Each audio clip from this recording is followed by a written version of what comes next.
سمجھی منظم کیمپین چلائیں گے اداروں کے خلاف جو نہ آئین اجازت دیتا ہے نہ پیمرا کا قانون اجازت دیتا ہے۔ آپ مجھے کوئی ایسی چیز بتائیں کہ کسی ادارے کے اوپر کبھی ہماری قیادت میں یا ہم میں سے کسی نے ادارے کے اوپر منظم کیمپین چلا کر خلاف اس کی کوئی کیمپین کی ہو۔ آپ کوئی ایک انسیڈنٹ کوٹ کر دیں۔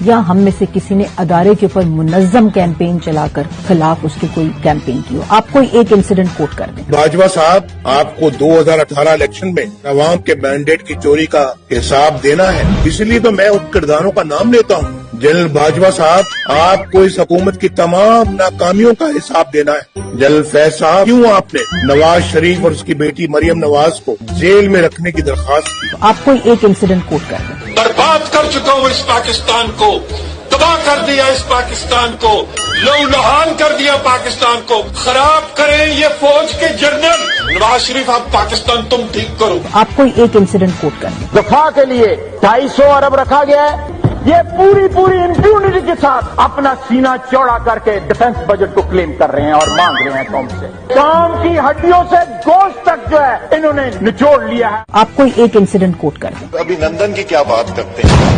مجھے یاد ہے شاہ محمود قریشی صاحب اس میٹنگ میں تھے، چیف آف آرمی صاحب تشریف لائے، پیر کانپ رہے تھے، پسینے ماتھے پہ تھے۔